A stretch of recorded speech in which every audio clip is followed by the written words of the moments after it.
अध्याय 2351 दरवाजा तोड़ना। जब हान सेन जीनो हॉल को घूर रहा था तभी उसके आत्मा सागर के अंदर मौजूद काले क्रिस्टल कवच से अचानक एक रहस्यमयी पदार्थ निकला। उसने हान सेन को पूरी तरह से ढक लिया। उसके बाद हान सेन को अपनी मौजूदगी का एहसास तक नहीं हुआ, मानो उसका कोई वजूद ही न हो। हान सेन को तुरंत कोन फेई के साथ बिताए पल याद आ गए। जब जीनो हॉल पहले दिखाई दिया था तो काले क्रिस्टल कवच ने कुछ ऐसा ही किया था। क्या काला क्रिस्टल कवच जीनो हॉल से जुड़ा है या बस जीनो हॉल से डरता है? हान सेन जब इस बारे में सोच ही रहा था तभी उसने प्राचीन जल देवता को आकाश में गरजते सुना। मेरा नाम जल देवता है। मैं जल का अल्फा हूँ। मैं जल देवता आत्मा बनने जा रहा हूँ और मुझे कोई नहीं रोक सकता। जब प्राचीन जल देवता आकाश की ओर गरजे तो जीनो हॉल द्वारा दबा हुआ जल फिर से उनकी ओर बहने लगा। ऐसा लग रहा था जैसे प्राचीन जल देवता के शरीर में तारों का एक समूह इकट्ठा हो गया हो। जैसे जैसे अतिरिक्त जल ने उसे शक्तिशाली बनाया, प्राचीन जल देवता का शरीर इतना शक्तिशाली हो गया कि उसने अंतरिक्ष के ताने बाने को टुकड़े टुकड़े कर दिया। उसका विशाल रूप ऊपर उठा और जीनो हॉल की ओर बढ़ा। हान सेन ने शून्य भाव से ऊपर देखा। प्राचीन जल देवता की शक्ति इतनी ऊंची पहुंच पाने के लिए लगभग अनंत रही होगी। उनका शरीर अकल्पनीय रूप से विशाल था और चलते समय आसपास के ग्रहों को डुबो देता था। किसी भी दिशा में केवल समुद्री जल ही दिखाई दे रहा था। हान सेन ने आसमान की तरफ देखा तो पाया कि आसमान भी पानी से भर गया था। फिर भी किसी तरह उस सागर के ऊपर रहस्यमयी जीनो हॉल अभी भी दिखाई दे रहा था। प्राचीन देवता डरावने हैं, हान सेन ने घबराहट से सोचा। जीनो ब्रह्मांड में आने के बाद से उसने कई देवता रूपी कुलीनों को देखा था, लेकिन इतने बड़े पैमाने पर विनाशकारी शक्ति पहली बार देखी थी। अगर प्राचीन जल देवता मारना चाहते तो वे एक सेकंड के अंदर पूरी व्यवस्था को नष्ट कर सकते थे। कोई भी जीवित प्राणी उस शक्ति को रोक नहीं सकता था। जियस ने आंखें फाड़कर ऊपर देखा और बोली, प्राचीन देवता जन्म से ही देवता के रूप में होते हैं और उनका जीवनकाल 1 अरब वर्ष का होता है। इस ब्रह्मांड में बहुत कम प्राणी प्राचीन देवता से मुकाबला कर सकते हैं। धमाका। उनके ऊपर एक तेज आवाज गूंजी जिससे पानी की सतह पर विशाल लहरें उठीं। फिर जोरदार बारिश शुरू हो गई। पानी से एक शॉकवेव निकली जिसने पहाड़ों को हिलाकर रख दिया और उनकी चोटियों को छू लिया। हान सेन और जियस उस भयानक शॉकवेव से उड़ गए जो छोड़ी गई थी। ऐसा लग रहा था जैसे वे सुनामी की तेज लहरों से जूझ रहे हों, लेकिन उनकी कोशिशें बेकार गईं। वे चींटियों की तरह इधर उधर फेंक दिए गए। वेदना। हान सेन का शरीर एक पहाड़ी से टकराया और चोटी ढह गई। हान सेन के मुंह से खून की धाराएं बहने लगीं। उसने अपनी पूरी ताकत लगाकर उस तेज झटके को रोका, लेकिन वह उस जबरदस्त झटके को रोक नहीं पाया। वह सीधा खड़ा भी नहीं हो पा रहा था। धमाका। आसमान में एक और शॉकवेव आए और उसके बाद तेज बारिश होने लगी। बारिश सुनामी की तरह बरसी और हान सेन को और भी पीछे धकेल दिया। जैसे ही वार हान सेन पर पड़े और उसके अंगों को नुकसान पहुंचा, उन्होंने किंगीज को सक्रिय कर दिया। हान सेन के शरीर पर चमकते हुए सुनहरे चिन्ह उभर आए, जिससे वह और भी ज्यादा मजबूत हो गया। हान सेन ने उस दबाव के बावजूद अपने पैरों पर खड़े होने की कोशिश की। जियस समुद्र की तलहटी में गिर गई और मरते हुए समुद्री जीवों के साथ कीचड़ में दब गई। वह चट्टान में उभरी एक दरार में दबने ही वाली थी। हान सेन ने भौहें चढ़ाईं। उसने सुनामी जैसी तेज लहर को चीरते हुए जियस के पास दौड़कर उसे दरार और समुद्र से बाहर निकाला। उसने जियस को पकड़ लिया और आसमान की ओर देखा। उसके बाद हुई उथल पुथल और भारी बारिश ने उसकी दृष्टि को धुंधला कर दिया, जिससे पूरा ग्रह अस्त व्यस्त हो गया। उसे कुछ भी दिखाई नहीं दे रहा था। प्राचीन जल देवता अभी भी उसके ऊपर गर्जना कर रहे थे और उन्होंने अंतरिक्ष से टकराती विशाल लहरों की आवाजें सुनी। ये प्रभाव इतने प्रबल लग रहे थे कि तारे भी हिलने और हिलने लगे। अनगिनत पहाड़ इस प्रहार से ढह रहे थे। शक्ति का ये स्तर हान सेन की समझ से परे था। किंगीज की सुरक्षा के बावजूद हान सेन तूफान में बमुश्किल सीधा खड़ा रह पा रहा था। वह एक बड़ी चट्टान के ऊपर खड़ा आसमान की ओर देख रहा था। वह जानना चाहता था कि प्राचीन जल देवता क्या कर रहे हैं, लेकिन बारिश की दीवार के पार उसे कुछ दिखाई नहीं दे रहा था। जियस राजा बनने के करीब थी, लेकिन वह हान सेन के मजबूत शरीर द्वारा प्रदान की गई छतरी में ही छिप सकती थी। उसने उसे कसकर पकड़ लिया ताकि वह फिर से समुद्र की तलहटी में न खींच जाए। उस अशांत समुद्र के नीचे पूरा ब्रह्मांड हिलता हुआ प्रतीत हो रहा था। प्राचीन जल देवता की आवाज पूरे ब्रह्मांड में गूंज रही थी। हान सेन असल लड़ाई तो नहीं देख पा रहा था, लेकिन प्राचीन जल देवता की दहाड़ में वह सुन सकता था कि वह प्राणी लड़ रहा है। ऐसा लग रहा था जैसे प्राचीन देवता अपनी पूरी ताकत लड़ाई में झोंक रहे हों। वेदना। अचानक हान सेन को एक अजीब सी आवाज सुनाई दी, जैसे कोई पत्थर का दरवाजा खुल रहा हो। हवा में एक रोशनी चमक उठी। वह रोशनी ऊपर पानी में से होकर गुजर रही थी और सारी अराजकता को चीरती हुई निकल रही थी। हान सेन पहले लगभग अंधा हो गया था, लेकिन अब वह तूफान के पार साफ देख सकता था। हालांकि वह रोशनी पूरी तरह से नहीं लग रही थी। ऐसा लग रहा था जैसे किसी ने दरवाजा खोलकर टिमटिमाती मोमबत्ती की रोशनी बाहर आने दी हो। जीनो हॉल का दरवाजा खुल गया है। पानी हान सेन के चेहरे पर बार बार टकरा रहा था, लेकिन वह अभी भी साफ देख पा रहा था कि क्या हो रहा है। वह रोशनी जीनो हॉल के दरवाजे से आ रही थी, जिसे थोड़ा सा खोल दिया गया था। मैं एक देव आत्मा हूं और मुझे कोई नहीं रोक सकता। प्राचीन जल देवता दहाड़ते रहे। उनका विशाल शरीर जीनो हॉल के दरवाजे की दरार में घुसने की कोशिश कर रहा था। क्या वह सफल हुआ? अपनी दाहिनी आंख में बैंगनी आंखों वाली तितली दौड़ाते हुए हान सेन जीनो हॉल के दरवाजे को घूर रहा था।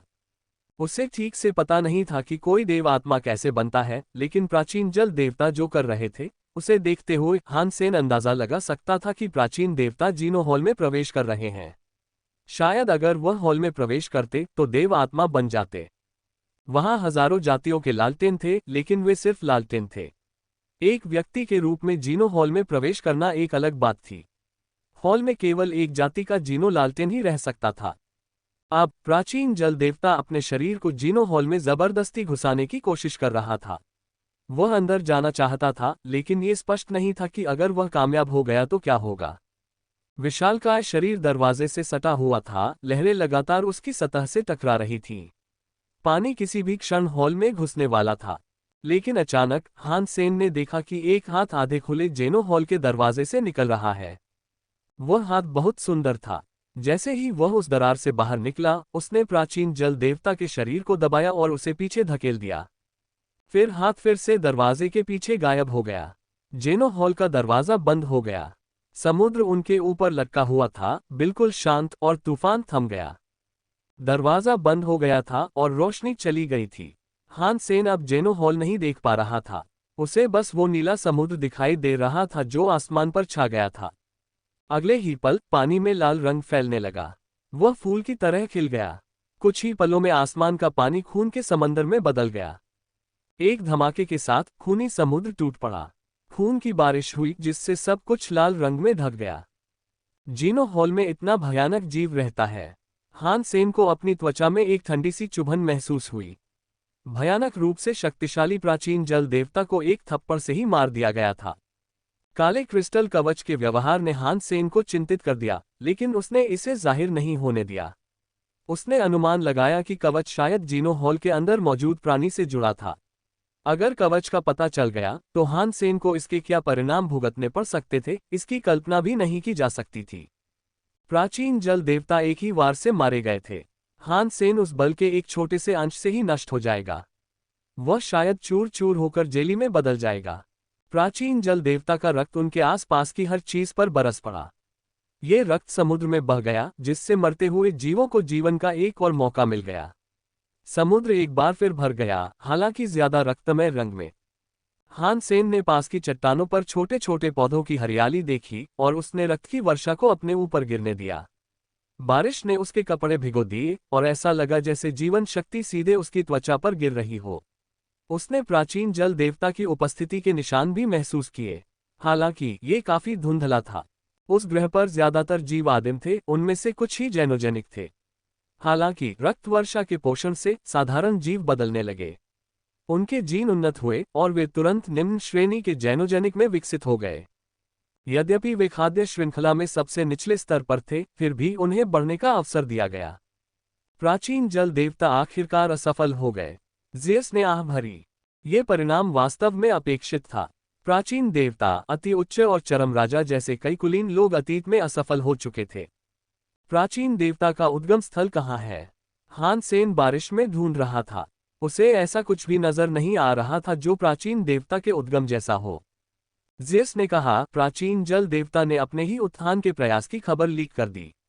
वह जल तत्व के कुलीनों को आकर्षित करना चाहता था ताकि अगर वह असफल हो जाए तो उनमें से कोई एक उसके प्राचीन देव मूल को आगे बढ़ा सके। उत्थान का प्रयास करने से पहले उसने किसी को चुना होगा। प्राचीन देव मूल संभवतः उसी व्यक्ति या प्राणी के अंदर होगा जिसे उसने चुना है। शायद कुछ 100 वर्षों में एक नया प्राचीन जल देवता होगा। हान सेन ने सिर हिलाया। उसे नहीं लगा कि उसके पास कोई मौका है। प्राचीन जल देवता को उसने कितनी बुरी तरह नाराज कर दिया था। ये देखते हुए वह भाग्यशाली था कि प्राचीन देवता ने उसे नहीं मारा। यह असंभव था कि उसे प्राचीन देवता की उत्पत्ति दी जाती। हान सेन जब गहरी सोच में डूबा हुआ था तभी आसमान से खून की बारिश में कुछ गिरा। गिरते हुए वह मुड़ने लगा, उल्कापिंड की तरह सीधे उनकी ओर बढ़ रहा था। हान सेन चौंक गया। पानी की दीवार हान सेन के ठीक सामने रुक गई। वह एक पानी के बवंडर में बदल गई जो उसके चारों ओर धीमे धीमे गोल गोल नाच रहा था। प्राचीन देव उत्पत्ति, जेस ने धीमी आवाज में फुसफुसाया। हान सेन हैरानी से उसे देखता रहा। उसके और प्राचीन जल देवता के बीच दुश्मनी के बावजूद उस देवता ने उसे प्राचीन देव मूल दे दिया था। यह संभव नहीं लग रहा था। पानी हान सेन के चारों ओर कई बार उड़ा और एक ऐसा आकार ले लिया जो थोड़ा बहुत ड्रैगन जैसा लग रहा था। उसने हान सेन से धीरे से बात की, फिर उसके दाहिने हाथ में आकर रुक गया। हान सेन ने अपना हाथ खोला तो पानी की बूंद उसकी हथेली में गिरी। वह पानी का एक गोला बन गया जो देखने में अंडे जैसा लग रहा था।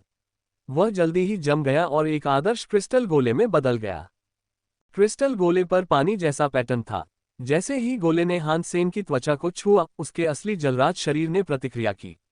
असली जलराज शरीर पहले किंगीज से प्रभावित था, लेकिन अब क्रिस्टल गोले के कंपन से ज्वालामुखी की तरह फट रहा था।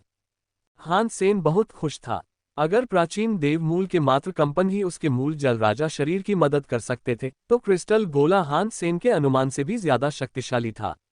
अगर वह उसे खा लेता तो शायद मूल जल राजा शरीर का स्तर ऊपर उठ सकता था।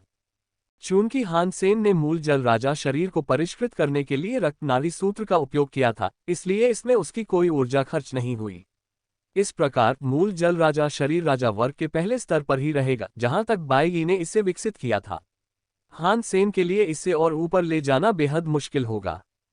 लेकिन क्रिस्टल ओब की शक्ति मूल जल राजा शरीर में मिश्रित हो गई और उस शक्ति के तहत मूल जल राजा शरीर को एक सफलता मिली। हान सेन के पास पानी के गोले के सभी संभावित उपयोगों को समझने का समय नहीं था, क्योंकि उसने जल्द ही कुछ परछाइयां अपनी ओर आती देखीं। वे आसपास के लोगों और जीवों की रही होंगी। उन्होंने प्राचीन मूल देवता को उस दिशा में उतरते देखा था, इसलिए वे उसे ढूंढने आए थे। हान सेन ने अपना क्रिस्टल गोला छिपा लिया, लेकिन तब तक बहुत देर हो चुकी थी। साए तेजी से आ रहे थे और हान सेन को देखते ही बिना कुछ कहे उस पर हमला करने के लिए झपट्टा मार दिया। हमले का नेतृत्व कर रहे राजा वर्ग के कुलीन वर्ग ने हान सेन के चारों ओर अपना जल क्षेत्र सक्रिय कर दिया, फिर उसकी ओर एक तमाचा मारा। ये हमला प्राचीन जल देवता द्वारा प्रदर्शित शक्ति के आसपास भी नहीं था, लेकिन ये कुछ अशांत लहरें उठाने के लिए पर्याप्त था। अन्य हमलावर कुलीनों के पास भी जल शक्तियां थीं। जिन कुलीनों का अन्य तत्वों से लगाव था, उन्हें प्राचीन देव उत्पत्ति से बहुत अधिक लाभ नहीं होता। हान सेन ने ठंडे स्वर में घुराघुराहट की। उसने अपना असली जल राजा शरीर सक्रिय कर दिया, जिससे उसका राजा क्षेत्र तुरंत मुक्त हो गया। उसने राजा वर्ग के कुलीन वर्ग की ओर एक मुक्का मारा। दोनों राजा क्षेत्र आपस में टकरा गए और हमलावर का तीसरा स्तर क्षेत्र हान सेन के पहले स्तर क्षेत्र द्वारा दबा दिया गया। प्रतिद्वंद्वी राजा क्षेत्र तुरंत टूट गया।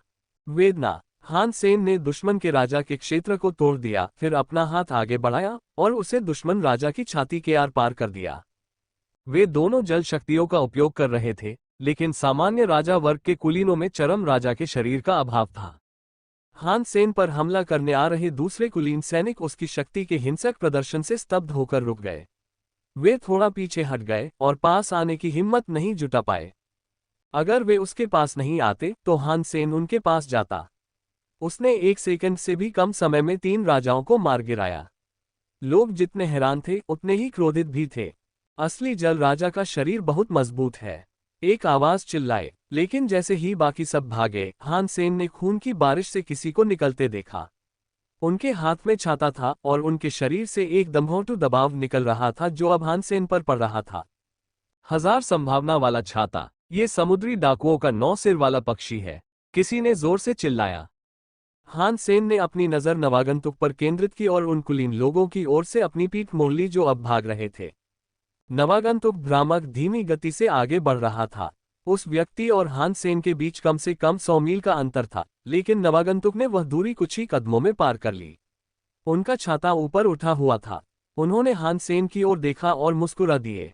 जब हान सेन ने उस व्यक्ति का चेहरा देखा तो उसे लगा कि यह बहुत ही साधारण चेहरा है।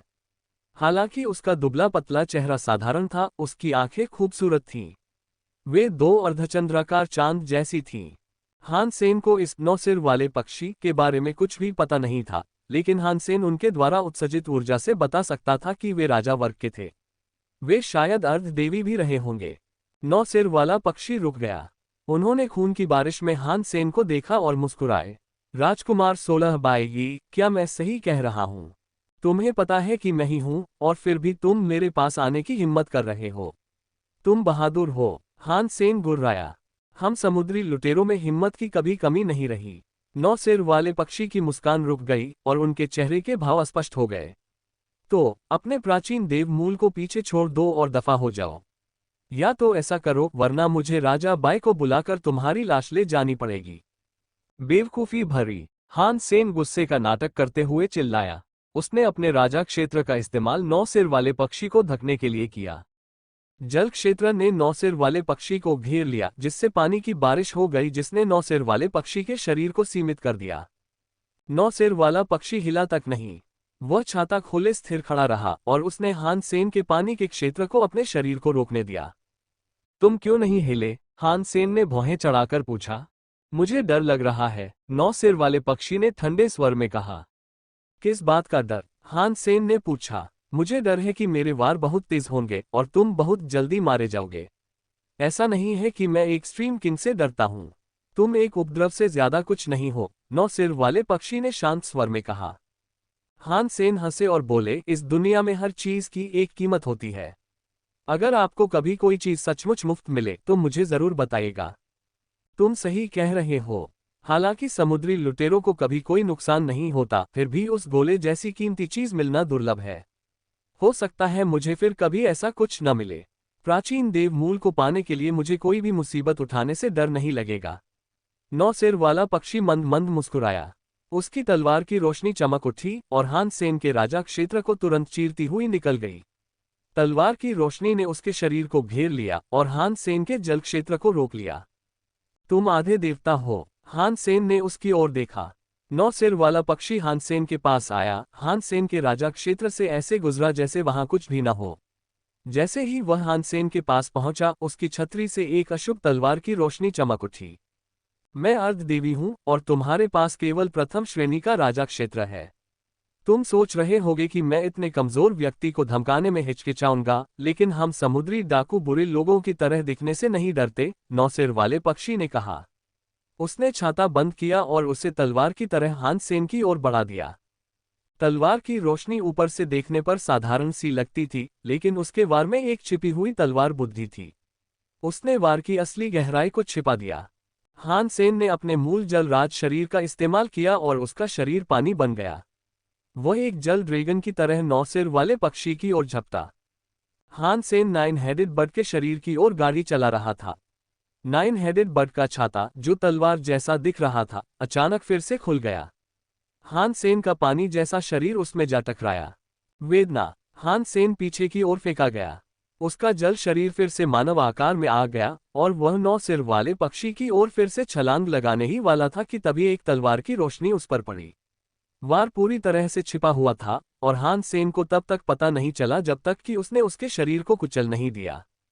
हान सेन के शरीर का पानी कांप उठा, खुद को फिर से समेटने की कोशिश कर रहा था, लेकिन कुछ उसे समेटने से रोक रहा था। इस वजह से वह गड्ढों में फैला हुआ हिलता डुलता रहा। 9 सिर वाले पक्षी ने अपना छाता उठाया और मुस्कुराया। मेरी विभाजित दिवस तलवार की रोशनी तुम्हारे मूल जलराज शरीर को नष्ट नहीं कर सकती, लेकिन मैं तुम्हारे शरीर को फिर से एक साथ आने से रोक सकता हूँ।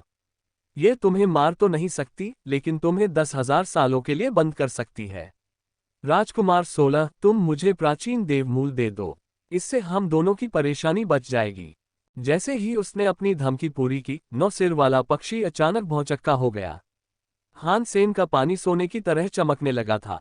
पानी की हर बूंद के अंदर एक सुनहरा किंडीज टिमटिमा रहा था। कच्चा। अनगिनत पानी की बूंदें फिर से इकट्ठी हो गईं और हान सेन को दबाए हुए छिपी तलवार की रोशनी अब चूर चूर हो गई। 9 सिर वाले पक्षी के सामने एक इंसान का आकार बदल गया। 9 सिर वाले पक्षी ने आश्चर्य से हान सेन की ओर देखा। तुम्हारे शरीर में इतना किंगीज है, तुमने ऐसा कैसे किया? हान सेन कुछ नहीं बोला। उसके शरीर के सभी अंग कांप रहे थे। उसकी हड्डियां गर्जना और कांप रही थीं। उसने 9 हेडेड बर्ड की ओर मुक्का मारा। जब उसने मुक्का मारा, हालांकि जोर में कोई ताकत नहीं थी, फिर भी उसे जमीन और आसमान का सहारा मिला। दुनिया की हर चीज किंगीज के वजन से हिल रही थी। उसे एक शांत प्रतिक्रिया मिली। 9 सिर वाले पक्षी का चेहरा गंभीर हो गया। उसने अपना छाता हटा दिया और अपनी तलवार समेट ली। तलवार हान सेन की मुट्ठी पर तान दी। उसने वार किया, लेकिन पहले तो तलवार की रोशनी नहीं थी। वेदना। जैसे ही दोनों वार टकराए, सुनहरी रोशनी और तलवारों की रोशनी हर जगह फैल गई। अनगिनत तलवारों की रोशनी हान सेन पर बारिश की तरह बरस रही थी। कभी कभी तो किंगीज की रोशनी टिमटिमाकर उन्हें दूर भगाने से पहले ही उसकी त्वचा तक पहुंच जाती थी। मुट्ठी और छाता आपस में टकराए। हान सेन के घूंसे की जोर से वह शक्तिशाली अर्धदेवी उड़ गया। उसका छाता कटोरे की तरह पीछे की ओर मुड़ गया। हान सेन के पैरों में अविश्वसनीय शक्ति उमड़ पड़ी और वह 9 हेडेड बर्ड के पीछे भागा और चलते चलते भी मुक्के मारता रहा। हान सेन के हमले समुद्र की लहरों जैसे थे और लगातार भारी होते जा रहे थे। हर मुक्के की ताकत पिछले मुक्के से ज्यादा थी। जब हान सेन ने प्राचीन जल देवता की चौंकाने वाली जल शक्ति देखी, तो उसे तुरंत एहसास हुआ कि वह इसे चरम राजा के चौंकाने वाले आकाशीय मुक्के के साथ मिला सकता है। 9 सिर वाले पक्षी का चेहरा बदल गया। वह लगातार हमलों से बचने की कोशिश करता रहा, लेकिन चाहे वह कितनी भी अप्रत्याशित रूप से हिलने डुलने की कोशिश करे, दुनिया हान सेन के शरीर के अंदर गूंजते किंगीज के इशारे पर जवाब देती रही। अब 9 सिर वाला पक्षी बच नहीं सकता था, क्योंकि हान सेन ने उसे जकड़ लिया था। वेदना, वेदना, वेदना। मुट्ठी और छाता आसमान में एक दूसरे से टकराते रहे। कुछ ही मुक्कों में हान सेन की मुट्ठी से राजा वर्ग की वस्तु टूट गई। अरे, क्या तुम्हें इसे युद्ध देवता राजा शरीर नहीं कहना चाहिए था? ये तो बहुत ही हास्यास्पद है। 9 सिर वाला पक्षी लड़ते हुए चिल्लाता रहा। वह अर्ध देवीभूत प्राणी था, लेकिन हान सेन को रोकने के लिए अपनी पूरी शक्ति लगा रहा था। फिर भी हान सेन ने उससे बुरी तरह से नुकसान पहुंचाया हुआ था। उसकी हड्डियां चटक रही थीं और ऐसा लग रहा था जैसे वे टूट जाएंगी। जेस और बाकी लोग आसमान में उन दोनों को लड़ते हुए देख रहे थे। जब उसने देखा कि सुनहरी परछाई धीरे धीरे 9 सिर वाले पक्षी को पीट रही है, तो वह बहुत हैरान हुई। कोई आश्चर्य नहीं कि एक्सट्रीम किंग शीर्ष 3 जातियों में से एक है। 9 सिर वाला समुद्री डाकू पक्षी बहुत शक्तिशाली है, लेकिन फिर भी वह एक्सट्रीम किंग के खून वाले किसी व्यक्ति के खिलाफ नहीं जा सकता। वह राजा क्षेत्र अपनी पहली मंजिल पर अर्धदेवीभूत 9 सिर वाले पक्षी को दबा रहा है। चरम राजा डरावने हैं। ... 9 सिर वाला पक्षी ये बातें सुनकर आग बबूला हो गया। वह जानता था कि हान सेन उससे कहीं कमजोर है, लेकिन हान सेन के शरीर को शक्ति देने वाले किंगीज उससे कहीं ज्यादा शक्तिशाली थे। पूरा ब्रह्मांड और उसके सभी जीव हान सेन के सामने जवाबदेह थे। उसका हर मुक्का आकाश और जमीन की शक्ति से मिलकर बना था। ये 9 सिर वाले पक्षी की अपनी शक्ति को भी मात देने के लिए काफी था। 9 सिर वाले पक्षी के मुंह पर मुक्का मारा गया। वह गुस्से से तड़पता हुआ फिर से उड़ गया। भाड़ में जाओ। अगर मैं अपनी पूरी ताकत से हमला नहीं करूंगा तो तुम मुझे एक घरेलू बिल्ली से ज्यादा कुछ नहीं समझोगे। अब समय आ गया है कि मैं तुम्हें दिखा दूं कि मैं एक बाघ हूं। उसने अपनी बाहें हिलाईं और उसके शरीर से एक काली रोशनी चमक उठी। उसकी बाहें काले पंखों में बदल गईं और उसका शरीर फूलने लगा। वह एक परेशान करने वाला काला पक्षी बन गया। वह अजीब पक्षी 9 सिरों वाले एक काले बादल जैसा दिखता था। उसकी आंखों में सुनहरी रोशनियां थीं और उसके पंजों में बादल थे। जब पक्षी अपने पंख फड़फड़ाता तो हवा और आग दोनों बुला ली जाती। वह किसी प्रलय के राक्षस की तरह ऊपर की ओर उड़ता था। जैसे ही हान सेन के घूंसे आसमान में लहरों की तरह गूंजने लगे, 9 सिर वाले पक्षी ने एक अजीब थरथराती हुई चीख निकाली। वह आवाज पत्थर को तोड़ सकती थी और आवाज के भार से आसमान फटता हुआ सा लग रहा था। पक्षी के पंजे हान सेन की मुट्ठी को रोकने के लिए नीचे गिर पड़े। वेदना। मुट्ठी और पंजे आपस में टकराए, लेकिन इस बार हान सेन पीछे की ओर उड़ा। 9 सिर वाला पक्षी अपने पंख फड़फड़ाते हुए उसके पीछे कूदा। पक्षी अजीब तरह से चीखता रहा, उसकी आंखें बिजली की तरह चमक रही थीं। हान सेन आगे बढ़कर फिर से हमला करने की तैयारी कर रहा था, लेकिन 9 सिर वाला पक्षी हवा में ही मंडरा रहा था। उसके सभी नौसिर अजीब अजीब आवाजें निकाल रहे थे, मानो कोई राक्षस बुदबुदा रहा हो। जैसे जैसे ये बुदबुदाहट जारी रही, एक अजीब सा काला क्षेत्र उस जगह को ढकता गया। हान सेन नौसिर वाले पक्षी की ओर बढ़ा। उस जीव से अंधेरा बह रहा था और हर तरफ जो कुछ भी दिखाई दे रहा था उसे निगल रहा था। हान सेन जानता था कि अंधेरा उसकी ओर आ रहा है और एक पल से भी कम समय में उसके शरीर को अपने वश में कर लेगा। वेदना। हान सेन ने अंधेरे पर प्रहार किया, लेकिन ऐसा लगा जैसे वह किसी स्टील की प्लेट पर प्रहार कर रहा हो। इस प्रहार से उसका हाथ सुन्न हो गया और उसके चारों ओर की काली दीवार स्थिर रही। अंधेरा मानो सपाट पत्थरों की दीवारों में जम गया।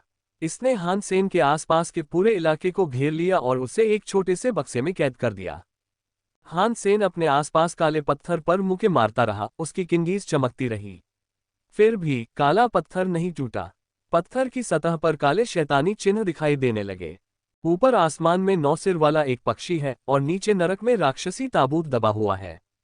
तुम्हारा किंगीज शरीर चाहे कितना भी मजबूत क्यों न हो, तुम मेरे राक्षसी ताबूत के बंधन क्षेत्र से बच नहीं सकते। हान सेन के कानों में 9 सिर वाले पक्षी की आवाज गूंजी। हान सेन ने पत्थर पर लगे राक्षसी प्रतीकों को गौर से देखा। उनमें से एक चिड़िया के सिर जैसा दिख रहा था और वह मुड़कर उस पर चिल्लाया। जेस और दूसरे प्रेक्षकों ने काले ताबूत को हान सेन के चारों ओर आते देखा। काला काला ताबूत देखने में अजीब लग रहा था और उसके ढक्कन पर एक 9 सिर वाला पक्षी खड़ा था। पक्षी के 9 सिर अलग अलग दिशाओं में देख रहे थे और इस वजह से ताबूत दबा हुआ था। ताबूत के चारों ओर एक राक्षसी हवा घूम रही थी और हान सेन चाहे कितनी भी कोशिश कर ले, वह राक्षसी ताबूत टस से मज नहीं हुआ। हान सेन की मुठ्ठियां लगातार वार करती रहीं, लेकिन वह राक्षस ताबूत के दमनकारी क्षेत्र को तोड़ नहीं सका। ताबूत के अंदर राक्षसी प्रतीक चमक उठे और एक पक्षी का सिर फिर से प्रकट हुआ। अजीब पक्षी जैसी आंखें हान सेन को घूर रही थीं और प्राणी हंस पड़ा। अपनी सांसें बर्बाद मत करो। मेरा दमनकारी दानव ताबूत देवताओं और राक्षसों दोनों को बांध सकता है। अगर तुम्हारी जगह कोई देवता भी होता तो भी वे इस ताबूत से बाहर नहीं निकल पाते। तुम अभी प्राचीन देवमूल को सौंप सकते हो।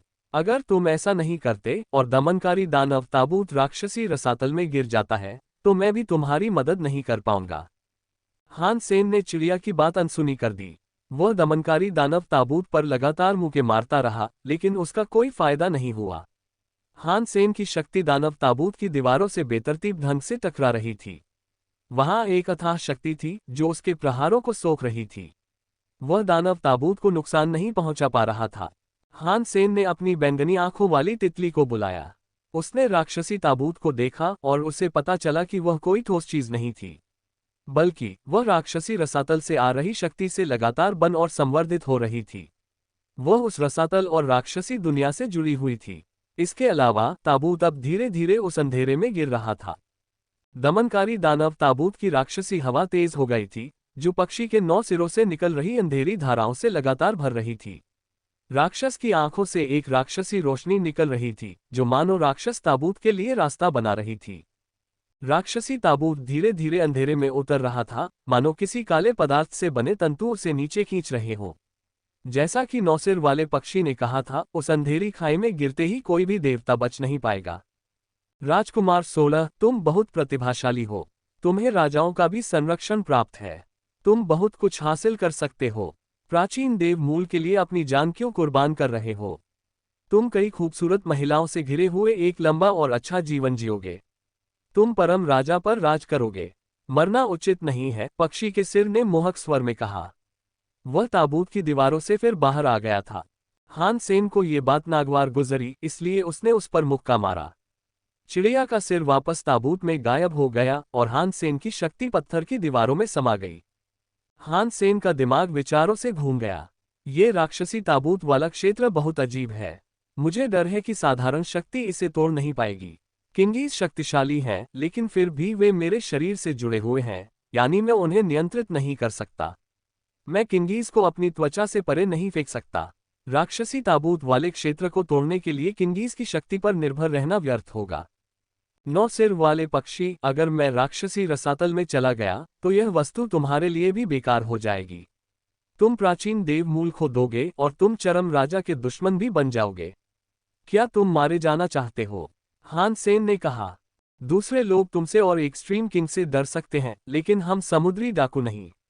तुम्हें आगे बढ़ते हुए मुझे प्राचीन देव मूल सौंप देना चाहिए, वरना तुम राक्षसी रसातल में दफन हो जाओगे। एक्सट्रीम किंग हो या न हो, मुझे इससे कोई फर्क नहीं पड़ता, नौसिर वाला पक्षी भयावह रूप से हंसा। हान सेन ने अपनी जगह नहीं छोड़ी और कहा, अगर वेरी हाय आपका साथ न दे तो समुद्री डाकू अकेले एक्सट्रीम किंग के खिलाफ जाने की हिम्मत नहीं कर पाएंगे। आपको इस बारे में सोचना होगा। मैं हजारों किंगीज लेकर चल रहा हूँ। मैं एक ऐसा जीनियस हूँ जैसा एक्सट्रीम किंग में कभी नहीं था। पिताजी मुझसे सचमुच प्यार करते हैं। अगर आप मुझे राक्षसी रसातल में दफना देंगे तो आपको क्या लगता है मेरे पिताजी क्या करेंगे? क्या आपको लगता है कि वेरी हाय आपके लिए पूरे एक्सट्रीम किंग से लड़ेंगे? नौ सिर वाला पक्षी चुप हो गया, फिर फुफकारते हुए बोला, बकवास मत करो। अगर तुम जीना चाहते हो तो मुझे अपना प्राचीन देव मूल दे दो, वरना अगर राजा बाई खुद यहाँ आ भी जाए तो भी तुम राक्षसी रसातल में ही मर जाओगे। मैं बहुत गुस्सैल स्वभाव का हूँ। मैं सिर्फ अच्छे पुलिस वाले की बात मानता हूँ। मुझे इस तरह डराने की कोशिश करने से मैं प्राचीन देव मूल कभी नहीं सौंप पाऊंगा, चाहे मेरी परिस्थितियां कितनी भी विकट क्यों न हो। हान सेन थोड़ा रुका और फिर बोला, लेकिन अगर तुम मुझसे शर्त लगाना चाहते हो और मैं हार जाता हूं, तो मैं तुम्हें प्राचीन देवमूल दे दूंगा। नौ सिर वाले पक्षी ने भौहें चढ़ाकर पूछा, आप क्या प्रस्ताव दे रहे हैं? तुमने मुझे फंसाने के लिए दमनकारी दानव ताबूत का इस्तेमाल किया है। ये कुछ भी नहीं है। तुम और मैं बिना चकमा दिए यहाँ खड़े हैं। तुम मुझे मुक्का मारोगे और मैं तुम्हें मुक्का मारूंगा। जो पहले चलेगा वह हार जाएगा। इससे एक आदमी की असली हिम्मत की परीक्षा होगी। अगर मैं हार गया तो मैं तुम्हें प्राचीन देव मूल दूंगा, हान सेन ने कहा। नौ सिर वाले पक्षी की आंखें चमक उठीं। उसने हान सेन को तिरस्कार भरी नजरों से देखा और कहा, तुम्हारे पास तो किंगीज जैसा शरीर है, जो तुम्हें मेरे अर्धदेवी शरीर से भी ज्यादा ताकतवर बनाता है। मैं ये शर्त क्यों मानूंगा? मैं किंगीज की शक्ति का इस्तेमाल नहीं करूंगा। अगर मैं किंगीज शक्ति का इस्तेमाल करूंगा तो मैं भी हार जाऊंगा, हान सेन ने कहा।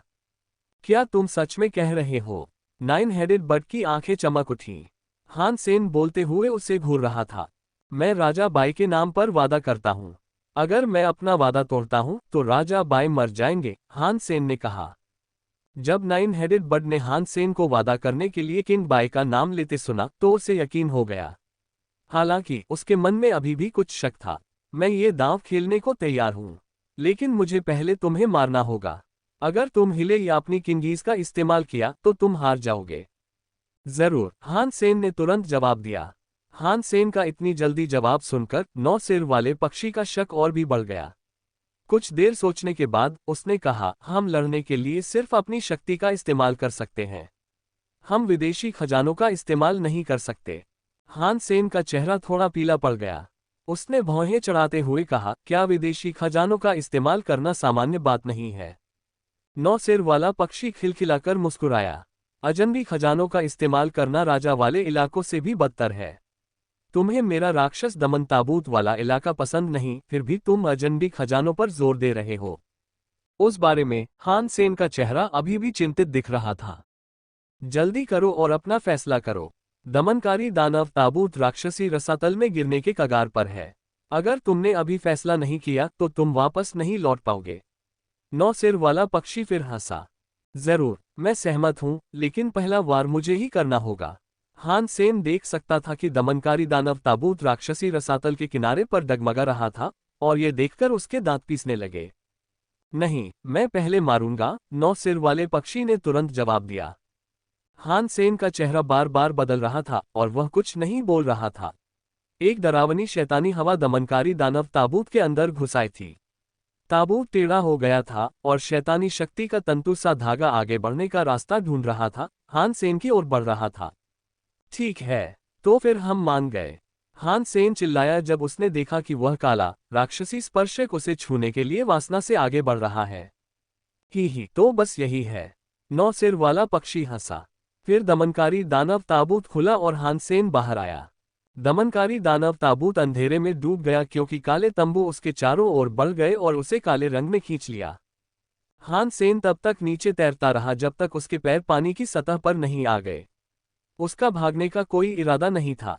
उसने नौ सिर वाले पक्षी की ओर देखा और कहा, मैं यहीं खड़ा रहूंगा। तुम अपनी इच्छानुसार किसी भी शक्ति का प्रयोग कर सकते हो, और अगर मेरे पैरों से पानी में कोई लहरें उठी तो मैं हार जाऊंगा। जब 9 सिर वाला पक्षी हानसेन की घोषणा सुनता है तो वह भी समुद्र की सतह पर उतर आता है। उसका 9 सिर वाला पक्षी फिर से इंसान जैसा दिखने लगता है। वह मुस्कुराया और बोला, जैसा कि मुझे चरम राजा के राजकुमार से उम्मीद थी, तुम अपने वचन के पक्के हो। मुझे नहीं पता कि तुम समुद्री डाकू भरोसेमंद हो या नहीं, लेकिन एक्सट्रीम किंग भरोसेमंद है, हानसेन ने ठंडे स्वर में कहा। 9 सिर वाला पक्षी मुस्कुराया और बोला, मुझे उकसाने की कोई जरूरत नहीं है। अगर तुम अपना वादा निभाओगे तो मैं नियम नहीं तोड़ूंगा। अच्छा, तुम पहले वार करो। हानसेन समुद्र के ऊपर बिना हिले खड़ा रहा। जरूर, मैं पहले हमला करूंगा, 9 सिर वाले पक्षी ने कहा, लेकिन वह हमला किए बिना हानसेन को देखता रहा। 9 हेडेड बर्ड को पूरा यकीन था कि जब तक किंगीज कोई मुद्दा नहीं होगा, वह हानसेन को हरा सकता है। हानसेन को हटाना आसान होगा, लेकिन हानसेन चरम राजा का राजकुमार था, इसलिए 9 हेडेड बर्ड जानता था कि लापरवाही से हमला करना ठीक नहीं। उसने हानसेन को उसकी जगह से हटाने का सबसे अच्छा तरीका सोचा। क्या तुमने अभी तक हमला नहीं किया? क्या कोई अर्ध देवी मुझसे डरती है? हानसेन हंसा। 9 सिर वाले पक्षी ने व्यंग्यात्मक लहजे में अपने होंठ ऊपर उठाए। मैंने तुम्हें बताया था ना, मुझे उकसाने की कोशिश काम नहीं आएगी। उसके बाद 9 सिर वाले पक्षी ने हानसेन की ओर देखा और मन ही मन सोचा, उसका असली जल राजा शरीर नष्ट नहीं किया जा सकता। अगर मैं उसका ऊपरी शरीर पूरी तरह से नष्ट भी कर दूं, तो भी उसके पैर अछूते रह सकते हैं। मेरा वार चाहे कितना भी जोरदार क्यों न हो, इसकी कोई गारंटी नहीं है कि मैं उसके पैर हिला पाऊंगा। ये सोचकर 9 सिर वाले पक्षी को एक विचार सूझा। उसने हमला करने की तैयारी की। रुको, हानसेन ने अचानक उस आदमी को रोकने के लिए अपना हाथ उठाया। क्या तुम्हें हमारे समझौते पर पछतावा हो रहा है? 9 हेडेड बर्ड ने हानसेन को घूर कर देखा। हानसेन हंसा। मुझे अफसोस की कोई बात नहीं है, लेकिन हमला करने से पहले हमें अपने सौदे पर बात कर लेनी चाहिए। अब तुम कौन सा खेल खेलने की कोशिश कर रहे हो? हमने अपने सौदे की शर्तें पहले ही तय कर ली हैं। अगर तुम हार गए तो मुझे प्राचीन देवता की उत्पत्ति दे दोगे। बात इतनी आसान है। 9 सिर वाले पक्षी ने भौहें चढ़ाईं। अगर मैं हार गया तो मैं प्राचीन देव मूल को छोड़ दूंगा, लेकिन अगर तुम हार गए तो क्या होगा? अगर हम सौदे के इस पहलू को नहीं सुलझा पाए, तो तुम हारने के बाद भी मेरी प्राचीन देव मूल को लेने की कोशिश करते रहोगे। यहाँ मेरी कोई सुरक्षा नहीं है, हानसेन ने कहा। अगर मैं हार गया तो मैं प्राचीन देव मूल को फिर कभी लेने की कोशिश नहीं करूंगा। अगर तुम इसे मेरे सामने जमीन पर फेंक भी दोगे तो भी मैं इसे उठाने की हिम्मत नहीं करूंगा, 9 सिर वाला पक्षी बोला। वाह, चलो फिर। हानसेन ने अपना असली जलराज शरीर सक्रिय कर दिया और उसका पूरा शरीर पारदर्शी हो गया। वह समुद्र के ऊपर ऐसे खड़ा था मानो उससे जुड़ा हुआ हो। तो तुम जीतने के लिए असली जल राजा के शरीर का इस्तेमाल करने की योजना बना रहे थे। यह एक गलत फैसला था, 9 सिर वाला पक्षी ठंडे स्वर में गुनगुनाया। उसने अपना हाथ उठाया और उसकी मुट्ठी के सामने एक काली शैतानी हवा इकट्ठा हो गई। इससे एक लगातार घूमता हुआ काला गड्ढा बन गया। बज़्ज़ट। 9 सिर वाले पक्षी ने हानसेन की ओर मुक्का मारा और अंतरिक्ष उसकी मुट्ठी के चारों ओर कांप उठा। ब्लैक होल सीधे हानसेन की ओर बढ़ा और उसकी भयावह शक्ति ने आसपास की हर चीज को झकझोर दिया। हानसेन अभी भी ब्लैक होल से कुछ दूरी पर था, लेकिन ब्लैक होल उसे अपनी ओर खींच रहा था। उसका जल शरीर हिल रहा था, मानो उसके शरीर का पानी किसी भी समय टूटकर ब्लैक होल में समा सकता है। 9 सिर वाले पक्षी का हमला हानसेन के शरीर पर सीधा नहीं लगा। यह विनाशकारी हमला नहीं था, बल्कि हानसेन के संतुलन को बिगाड़ने के लिए था। इसकी चुंबकीय शक्ति तब तक खींचती रही जब तक हानसेन का शरीर अंदर नहीं समा गया। चूंकि 9 सिर वाले पक्षी की शक्ति ज्यादा थी, हानसेन का शरीर ब्लैक होल की ओर खींच जाता। उसके हारने का कोई रास्ता नहीं था। हालांकि हानसेन को ब्लैक होल का जरा भी एहसास नहीं हुआ। वह पानी के ऊपर स्थिर रहा। वह ब्लैक होल में नहीं जा रहा था। 9 सिर वाले पक्षी ने भौहें चढ़ाईं। उसका हमला हानसेन द्वारा अपनी किंगीज शक्ति का उपयोग किए बिना किए गए किसी भी हमले से बेहतर था। उसे ब्लैक होल में गिरना चाहिए था, लेकिन हानसेन हिल नहीं रहा था। वह किंगीज या किसी विदेशी खजाने का इस्तेमाल भी नहीं कर रहा था। 9 सिर वाला पक्षी उलझन में हानसेन को घूर रहा था। हानसेन हंसा। उसने ये शर्त इसलिए लगाई थी क्योंकि उसे पता था कि वह जीतेगा। वह यूं ही यह जोखिम नहीं उठाएगा। नौ सिर वाला पक्षी हानसेन के रुख में कुछ भी अजीब नहीं देख सका, लेकिन हानसेन अभी भी उसकी जानकारी के बिना किसी प्रकार की चाल का उपयोग कर सकता था। हानसेन ने ये शर्त इसलिए सुझाई थी क्योंकि उसके पास सिल्वर विंग ड्रैगन जानवर की आत्मा थी। राजा वर्ग जैनोजेनिक जानवर आत्मा सिल्वर विंग ड्रैगन क्षेत्र प्रकार। हानसेन को यह नहीं पता था कि क्या केवल राजा वर्ग के पशु आत्माओं का ही क्षेत्र प्रभाव होता है, लेकिन उस समय यह एकमात्र क्षेत्र पशु आत्मा थी जो उसके पास थी। रजत पंखों वाला ड्रैगन एक जल क्षेत्र स्थापित कर सकता था, लेकिन ये बाई के प्राकृतिक जल क्षेत्र से अलग था। इस जल क्षेत्र को ड्रैगन क्षेत्र कहा जाता था। समुद्री ड्रैगन में समुद्र की आत्मा थी, इसलिए अगर हानसेन पानी में ड्रैगन क्षेत्र का उपयोग करता तो वह समुद्र का हिस्सा बन सकता था। उसका शरीर समुद्र में ही विलीन हो जाता था। हानसेन समुद्र के ऊपर खड़ा था, समुद्र की शक्ति का उपयोग करते हुए खुद को सीधा खड़ा रखे हुए था। हालांकि वह उसे ठीक से नियंत्रित नहीं कर सकता था, लेकिन उसे तब तक हिलाया नहीं जा सकता था जब तक कि नाइन हेडेड बर्ड पूरे समुद्र को हिलाने के लिए पर्याप्त शक्ति न जुटा ले। लोहे की छड़ को आसानी से हिलाया जा सकता है, लेकिन यदि उसे किसी विमानवाहक पोत पर वेल्ड किया गया हो तो उसे खींचने पर भी उसे हिलाया नहीं जा सकता। बेशक एक छड़ी से विमानवाहक पोत को नियंत्रित नहीं किया जा सकता, लेकिन हानसेन के लिए बस स्थिर रहना ही काफी था।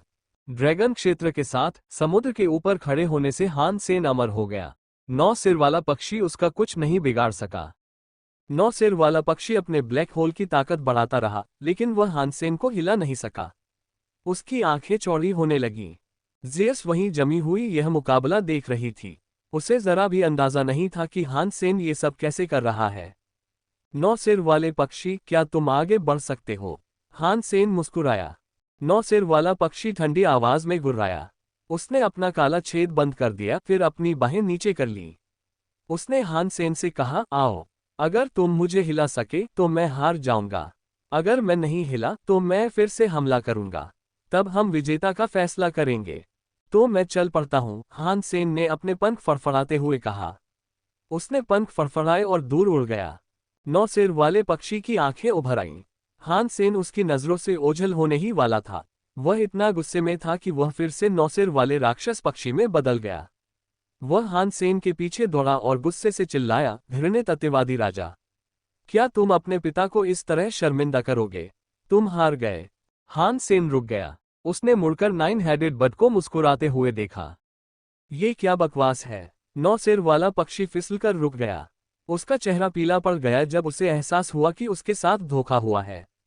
वह इसलिए हार गया क्योंकि उसने हानसेन का पीछा किया था। वह सबसे सरल चाल में फंस गया था। हानसेन ने स्पष्टतः इसकी योजना बनाई थी। चूंकि हानसेन ने नाइन हेडेड बर्ड को पहले वार करने दिया था, इसलिए नाइन हेडेड बर्ड के जीतने की संभावना थी। इसीलिए नाइन हेडेड बर्ड शर्त मानने को तैयार हो गया। लेकिन हानसेन के ड्रैगन क्षेत्र ने नाइन हेडेड बर्ड के पहले हमले को नाकाम कर दिया, और जिस क्षण उसने हमला करना बंद किया उसी क्षण उसकी हार पक्की हो गई। क्या मैं अब जा सकता हूं? हानसेन ने नाइन हेडेड बर्ड की ओर मुस्कुराते हुए कहा। दफा हो जाओ, मुझे फिर कभी न मिलने देना। नौ सिर वाले पक्षी का चेहरा गुस्से से विकृत हो गया। हानसेन के जवाब का इंतजार किए बिना वह मुड़ा और उड़ गया। हानसेन हैरान था। उसने उम्मीद नहीं की थी कि नाइन हेडेड बर्ड अपना वादा निभाएगा, लेकिन यह अच्छी बात थी कि उसने ऐसा किया। ड्रैगन क्षेत्र की शक्ति उसके जल से संबंध से आती थी। यदि हानसेन को दमनकारी दानव ताबूत के अंदर बंद कर दिया जाता तो वह समुद्र से अपना संबंध खो देता और राक्षसी रसातल में खींच लिया जाता। जब तक हानसेन अपने सुपर देव आत्मा शरीर का उपयोग नहीं करता, वह नौ सिर वाले पक्षी को हराने में सक्षम नहीं होता। बिना किसी हिचकिचाहट के हानसेन हवा में उड़ गया और हाफ स्टार बे की ओर वापस चल पड़ा। उसने ज़ेयस से एक शब्द भी नहीं कहा। अगर मिस मिरर अभी तक नहीं गई होती तो वह वहीं होती। बहुत से कुलीन लोग प्राचीन देव मूल पर अपना कब्जा जमाना चाहते थे। मिस मिरर के पास रहना हानसेन के लिए सबसे सुरक्षित होता, क्योंकि इससे कोई भी उससे वह वस्तु छीनने की कोशिश नहीं कर पाता। हालांकि हानसेन शायद बचकर निकल सकता था, लेकिन बाव एयर अभी भी एक्सट्रीम किंग के साथ था। इसलिए हानसेन को वहीं रुकना जरूरी लगा। वह कुछ 100 मीटर तक उड़ता रहा, लेकिन अचानक उसे अपने चारों ओर बिजली की कड़क सुनाई दी। बादलों में एक विशालकाय प्राणी लटका हुआ था, जो या तो किसी राक्षस या देवता जैसा लग रहा था। एक हाथ हानसेन की ओर थप्पड़ मारता हुआ आया। हाथ धीमा हो गया और हानसेन के आसपास की हवा घनी होती गई, जब तक कि वह स्टील के बोर्ड जितनी घनी नहीं हो गई। हान सेन हवा में चीर फाड़ नहीं कर पा रहा था। वह अपना शरीर हिला नहीं पा रहा था। एक देवता तुल्य कुलीन हान सेन को एक सिहरन सी महसूस हुई और वह पलटवार करने के लिए तैयार हो गया। जैसे ही वह वार करने ही वाला था, एक तलवार की रोशनी प्रकट हुई और उसके बड़े हाथ पर वार कर दिया। आह! बादलों में छिपा दानव चीखा और अपना हाथ पीछे खींच लिया। उसकी देवतुल्य आंखें नीचे उस जगह की ओर देख रही थी जहां उसे चोट लगी थी। हाथों में तांबे की तलवार लिए एक सुंदर स्त्री प्रकट हुई। Miss mirror. हान सेन बहुत खुश हुआ। उस दानव ने मिस मिरर को घूरा, फिर गायब हो गया। ऐसा लग रहा था जैसे वह मिस मिरर से डर रहा हो, और जाहिर है कि वह उनसे दुश्मनी नहीं करना चाहता था। मुझे यकीन नहीं हो रहा कि प्राचीन जल देवता ने तुम्हें चुना है। मिस मिरर हान सेन के सामने आई और उनके हाथ में पकड़े प्राचीन देव मूल को देखा। क्या इसीलिए तो तुम मुझे यहाँ नहीं लाए हो? हान सेन ने कहा। मैं तो बस अपनी किस्मत आजमाने आई थी। मुझे तुमसे कोई उम्मीद नहीं थी, इसलिए मुझे उम्मीद नहीं थी कि तुम कामयाब होगे, मिस मिरर ने सादगी से कहा। हान सेन ने अपनी नाक को छुआ और रक्तलाल समुद्र को देखा। मिस मिरर को हान सेन के मन की बात पता लग गई थी। उन्होंने तटस्थ स्वर में कहा, एक्सट्रीम किन के जहाज आ गए हैं। वे उन ग्रहों पर कब्जा कर लेंगे जिन पर प्राचीन जल देवता के रक्त का स्पर्श हुआ है। मिस मिरर प्राचीन देव उत्पत्ति के लिए बिल्कुल भी नहीं आई थी। वह तो केवल उस प्रणाली पर दावा करना चाहती थी जो प्राचीन जल देवता के रक्त से भर गई थी। प्राचीन जल देवता की असफलता और उसके बाद उनके रक्त के बिखराव के बाद इन ग्रहों के आदिम जीव अब शक्तिशाली हो जाएंगे। यहां तक कि बंजर ग्रह भी प्राचीन जल देवता के जीवन रक्त के कारण फल फूलेंगे। प्राचीन जल देवता के रक्त से उत्पन्न जलीय क्षेत्र में अद्भुत जीवन शक्ति थी। उसमें कई भयानक विदेशी जीव उत्पन्न हो सकते थे। चरम राजा को ठीक यही चाहिए था। दूसरी ओर प्राचीन देव उत्पत्ति उतनी महत्वपूर्ण नहीं थी। इसका उपयोग केवल एक मजबूत जलतत्व अभिजात वर्ग को विकसित करने के लिए किया जा सकता था। यह एक संपूर्ण प्रणाली के मूल्य की तुलना में कुछ भी नहीं था। हान सेन मिस मिरर के पीछे जहाज तक गया और उसने देखा कि एक्सट्रीम किन के जहाज सिस्टम के अलग अलग ग्रहों की रक्षा के लिए अलग हो रहे थे। हान सेन ने देखा कि खूनी किरण उनके जहाज पर था और उसे हैरानी हुई कि वह पूरे समय उसका इंतजार करता रहा। जाहिर है वह वो नासमझ जानवर नहीं था जैसा हान सेन ने सोचा था। जब रक्त किरण ने मिस मिरर को देखा तो वह शत्रुतापूर्ण और डरा हुआ लग रहा था। हान सेन अंदाजा लगा सकता था कि ऐसा क्यों हुआ। प्राचीन जल देवता ने हान सेन को बहुत दूर ले जाकर छोड़ दिया था और रक्त किरण मिस मिरर की आज्ञा नहीं मान रहा था। उसने जरूर उस जीव को जहाज पर लाने के लिए कोई चाल चली होगी। ये औरत बहुत चालाक है। मुझे नहीं पता कि वह क्या चाहती है। उसने किसी और को क्यों नहीं बताया कि मैं असल में बाई नहीं हूं। हान सेन ने अपनी उंगली पर अंगूठी को सहलाया और मन ही मन सोचा, शायद इसका इस अंगूठी से कुछ लेना देना है। लेकिन उसने मुझे अंगूठी उतारने के लिए मजबूर नहीं किया। क्यों? हान सेन को समझ नहीं आया। उसे पता था कि उसे इसके बारे में सोचना बंद करना होगा। उसने सिल्वर विंग ड्रैगन का ज़ेनोजेनिक जीन निकाला और उसे शुद्ध करने के लिए निगल लिया। ड्यूक जीन जोड़ेक, ड्यूक जीन जोड़ेक, ड्यूक जीन की घोषणाएं हान सेन के दिमाग में गूंजती रहीं। उसे कुल 10 ड्यूक जीन मिले। अगर मुझे कुछ और किन क्लास जेनोजेनिक जीन मिल जाए तो मुझे जीन की कहानी के बारे में चिंता करने की जरूरत नहीं होगी। हान सेन खुश भी था और चिंतित भी। मिस मिरर ज्यादा समय तक ग्रह पर नहीं रही।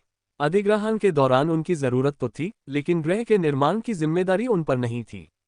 एक्सट्रीम किन के ज्यादातर जहाजों के पहुंचने से पहले ही उनका काम पूरा हो चुका था। हान सेन को पता था कि मिस मिरर के आसपास कई कुलीन लोग हैं, लेकिन वे उसके आसपास दिखाई नहीं देते थे।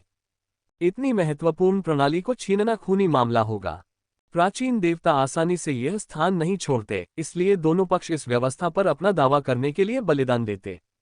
चाहे वे सफल हो या असफल, कीमत बहुत ज्यादा होती। राजा के राज्य में वापस जाने के बाद हान सेन रक्त किरण को अपने साथ ग्रह जल क्षेत्र में ले गया। मिस मिरर ने उसे रोका नहीं और न ही उससे कुछ और कहा। किसी और ने भी उसे परेशान करने की कोशिश नहीं की। हालांकि इससे हान सेन और भी चिंतित हो गया। उसे नहीं पता था कि मिस मिरर के दिमाग में क्या चल रहा है, और उसे ये भी नहीं पता था कि उसका अंतिम लक्ष्य क्या है। मैं बाओ एयर को वापस अभयारण्य में रख सकता हूँ। ये हम दोनों के लिए ज्यादा सुरक्षित रहेगा, हान सेन ने चिढ़कर सोचा। उसे बाओ एयर को लैन हाइक्सिन से वापस लेना होगा। हालांकि इससे पहले कि हान सेन लैन हाइक्सिन को ढूंढ पाता, वो उसे ढूंढने आ गई। वह काफी उदास भी लग रही थी। बाई, ये क्या तुम कुछ भूल गई? लेन हेक्सिन ने हान सेन को बगीचे में पाया और भौहें चढ़ाकर उसकी ओर देखा। उसने जो कहना चाहा था वह साफ तौर पर नहीं कहा क्योंकि उसे अभी भी हान सेन की पहचान पर शक था। पिछले महीने 9 तारीख को, मुझे याद है, लेकिन मिस मिरर मुझे कहीं कुछ करने ले गई थी। मेरे पास कोई चारा नहीं था, हान सेन ने कंधे उचकाते हुए कहा। फिर उसने मन ही मन सोचा, ये तो खुशकिस्मती है कि मेरे पास बाओ एयर जासूस के रूप में है। अच्छा हुआ कि तुम्हें याद आया, लेकिन चूंकि हम चूक गए इसलिए अब हमें 2 महीने और इंतजार करना होगा। बेहतर होगा कि तुम अगले 2 महीनों तक अच्छा व्यवहार करो और मुझे परेशान करना बंद करो। लेन हेक्सिन के बोलने के बाद वह चली गई। उसने उसे एक नज़र भी नहीं देखा। चूंकि हान सेन मिस मिरर के अंतिम लक्ष्य को लेकर अनिश्चित था इसलिए उसने कोई भी स्पष्ट जोखिम उठाने की हिम्मत नहीं की। वह ग्रह जल क्षेत्र में ही रहा और अपना समय ड्यूक के अज्ञात जीवों की खोज में बिताया। वह अपने ड्यूक जीन को भरना चाहता था। हान सेन को कुछ ड्यूक जेनोजेनिक मिले, उन्होंने उन्हें मार डाला और उनके ड्यूक जीन खा लिए। उनके जेनोजेनिक जीन ने उसके ड्यूक जीन की संख्या में एक अंक की वृद्धि की, इसलिए लेवल अप करना बहुत धीमी प्रक्रिया थी। यह उतना तेज नहीं था जितना कि एक किन जेनोजेनिक जीन खाकर 10 ड्यूक जीन पॉइंट हासिल करना। वो ज्यादा हंगामा नहीं मचाना चाहता था। उसे धैर्य रखना था और ड्यूक जेनोजेनिक्स की तलाश में धीरे धीरे प्लैनेट वाटर जोन में आगे बढ़ना था। यह क्या है? हान सेन को समुद्र की तलहटी में एक छोटा सा पहाड़ हिलता हुआ दिखाई दिया। वह बहुत धीमी गति से आगे की ओर खिसक रहा था, लेकिन हान सेन समझ गया कि वह सचमुच हिल रहा है। जब हान सेन रक्तकिरण पर सवार होकर उसे अच्छी तरह देखने के लिए नीचे उतरा, तो उसे एहसास हुआ कि वह असल में कोई पहाड़ नहीं था। वह एक शंख था। वह शंख 100 मीटर ऊंचा था। वह काला और धूसर था और दूर से पत्थर जैसा दिख रहा था। शंख के नीचे शंख का सफेद आवरण दिखाई दे रहा था। वह धीरे धीरे फड़फड़ा रहा था और रेत पर घूम रहा था। हान सेन और रक्तकिरण को पास आते देख पहाड़ी शंख ने अपना मांस हिलाया और एक नीली रोशनी छोड़ी। इसने 1000 मीटर के क्षेत्र को ढक लिया और हान सेन और रक्तकिरण को एक साथ ढक लिया। रक्तकिरण क्रोधित हो गया। जैसे ही वह समुद्री शंख की ओर बढ़ा, उसकी रक्त वायु फूट पड़ी। हान सेन को नहीं पता था कि समुद्री शंख का क्षेत्र क्या करता है। ऐसा लग रहा था कि इसका हान सेन पर सीधा असर नहीं पड़ रहा था। हालांकि रक्तकिरण जल्द ही समुद्री शंख से पहले आ गया और उसके चारों ओर रक्त की हवा घूम रही थी। जैसे ही रक्तकिरण के पंजे खोल की कठोर सतह पर फिसलने लगे, समुद्री शंख अपने खोल में वापस चला गया, जिससे उस पर कुछ खरोंच के निशान पड़ गए। रक्तकिरण क्रोध से दहाड़ उठा।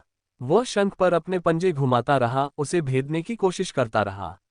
लेकिन अपनी ताकत के बावजूद रक्तकिरण हल्की खरोचों के अलावा कुछ नहीं छोड़ पाया। शंख 100 मीटर ऊंचा था, इसलिए वे खरोचें मामूली थीं। क्या ये किंग क्लास का जेनोजेनिक है? हान सेन इस खोज से बहुत खुश हुआ। अगर इसका खोल इतना मजबूत था तो यह जरूर किंग क्लास का होगा। इसके मांसल शरीर को देखते हुए यह एक कमजोर किंग क्लास था, लेकिन फिर भी किंग क्लास का ही था। खूनी किरण गोले पर वार करता रहा, लेकिन हर वार का निशान कम होता जा रहा था। हान सेन के लिए यह थोड़ा उलझन भरा था। हान सेन ने अपना घोस्ट टीथ नाइफ निकाला और खोल पर वार किया। इससे कुछ नहीं हुआ और उसका प्रदर्शन ब्लड किरण के सामने फीका पड़ गया। हान सेन ने भौहें चढ़ाईं। उसने अपना थंडर गॉड स्पाइक निकाला, उसकी बिजली को बुलाया, फिर उसे समुद्री शंख के खोल की ओर फेंका। वह उस जानवर को पंगु बनाना चाहता था। उसके बाद वह उसे पीठ के बल पलटकर नीचे से मार सकता था। लेकिन उस जीव का कवच उसे थंडर गॉड स्पाइक की बिजली से पूरी तरह बचाता हुआ लग रहा था। यह देखकर हान सेन की भौहें तन गईं। इस आदमी का कवच वाकई सख्त है, लेकिन यह इतना बड़ा है। मुझे यकीन है कि इससे एक शानदार कवच बनेगा। ये कवच इतना बड़ा था कि इसे एक कवच के लिए इस्तेमाल नहीं किया जा सकता था। फिर भी ये किसी बड़े कवच के लिए एक बेहतरीन निर्माण सामग्री बन सकता था। हालांकि इससे पहले कि हान सेन उससे कुछ बना पाता, उसे पहले उसे मारना पड़ा। उसने तरह तरह की ताकतें आजमाई, लेकिन उसका सबसे शक्तिशाली वार भी सिर्फ कुछ इंच चौड़ा निशान ही बना पाया। समुद्री शंख पर इसका कोई असर नहीं हुआ। चलो इसे पलटते हैं, हान सेन ने रक्तकिरण को पुकारा। अपनी ताकत जुटाकर उन्होंने समुद्री शंख को पलट दिया। हालांकि उसे पलटने के बाद उन्हें एहसास हुआ कि वह नीचे से बंद था। अंदर जाने का कोई रास्ता नहीं था। छेद उसी पदार्थ से बंद था जिससे बाकी खोल बना था। जैसे ही उन्होंने उस जीव को फिर से देखा, हान सेन और ब्लड किरण को एहसास हुआ कि उसके खोल पर जो निशान उन्होंने छोड़े थे वे गायब हो गए थे। उनकी मेहनत बेकार गई थी। ये सही नहीं है। इस आदमी के पास शायद तीसरे दर्जे का क्षेत्र है, वरना शंख इतना मजबूत कैसे हो सकता है। पूरी ताकत से हमला करने पर भी ब्लड किरण सिर्फ एक छोटा सा निशान ही छोड़ता है। हान सेन ने चारों ओर फैली नीली रोशनी की तरफ देखा। इस शंख का राजा क्षेत्र इतना शक्तिशाली कैसे है? वे वहां काफी देर से थे, लेकिन नीली रोशनी ने हान सेन या ब्लड किरण को कोई नुकसान नहीं पहुंचाया था। ये निश्चित रूप से हमला करने के इरादे से नहीं था। क्या ये शायद एक कमजोर क्षेत्र है? हान सेन ने इस संभावना पर विचार किया, लेकिन ये पूरी तरह सही नहीं लगा। अगर यह कमजोरी वाला क्षेत्र था, तो उसे अपनी शक्ति में कमी महसूस होनी चाहिए थी। हालांकि हान सेन को किसी भी तरह की ऊर्जा की कमी महसूस नहीं हो रही थी, उसका शरीर पूरी तरह से जोश से भरा हुआ था। अगर यह कमजोर करने वाला नहीं है, तो क्या ये कोशिका मजबूत करने वाला हो सकता है? क्या नीली रोशनी खोल की ताकत बढ़ाती है? हान सेन ने ये सोचते हुए अपने जबड़े पर हाथ फेरा, लेकिन अंततः उसने इस विचार को भी त्याग दिया। अगर यह कोशिका सशक्तिकरण क्षेत्र होता, तो समुद्री शंख को इतने बड़े क्षेत्र में प्रकाश छोड़ने की जरूरत नहीं पड़ती। क्षेत्र जितना बड़ा होता, शक्ति उतनी ही ज्यादा फैलती। कोशिका सशक्तिकरण क्षेत्र की जरूरत सिर्फ खोल के आसपास ही होती। जीव को अपनी पहुंच इतनी दूर तक बढ़ाने की क्या जरूरत थी? अगर यह कोशिकाओं को कमजोर या मजबूत करने वाला क्षेत्र नहीं है, तो फिर यह क्या है? हान सेन समुद्री शंख को घूरते हुए पहेली पर विचार कर रहा था। रक्त किरण बहुत गुस्सैल स्वभाव का था, और समुद्री शंख के खोल को नुकसान पहुंचाने में असमर्थता उसे और भी ज्यादा क्रोधित कर रही थी। वह खोल को काटने की कोशिश करता रहा, लेकिन कोई फायदा नहीं हुआ। उनके निशान धीरे धीरे हल्के होते जा रहे थे। रुको, रक्त किरण की शक्ति कम नहीं हुई है, बल्कि उसके क्रोध ने उसे और भी शक्तिशाली बना दिया है। उसके खरोंच के निशान हल्के क्यों हो रहे हैं? हान सेन शंख पर खरोंच के निशानों को घूर रहा था। थोड़ी देर बाद उसकी आंखें चमक उठीं। क्या उसकी क्षेत्रीय शक्ति? हान सेन शंख के पास तैरकर गया और उसकी सतह पर खरोंच के निशानों को सहलाया। रक्त किरण ने हमला करना बंद कर दिया। कुछ ही देर बाद खरोंच के निशान गायब हो गए। उनकी आंखों के सामने घाव का उपचार शुरू हो गया। यदि रक्त किरण जैसा उच्च श्रेणी का अर्ध देवीकृत प्राणी भी शंख के खोल को नहीं तोड़ सका, तो खोल तो अविश्वसनीय रूप से कठोर था। हान सेन को नहीं लगा कि यह ताकत शंख की सामग्री से आ रही थी।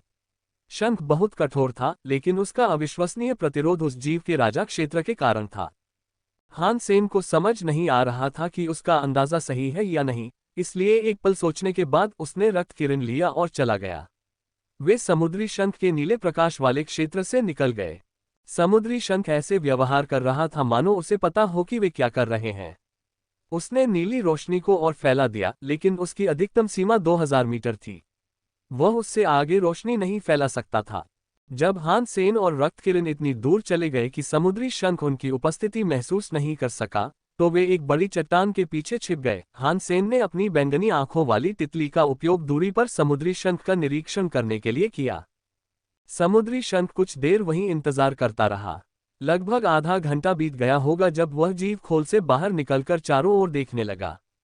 थोड़ी देर बाद जब उसे हान सेन और रक्त किरण आसपास नहीं दिखे, तो उसने अपनी नीली रोशनी बंद कर दी।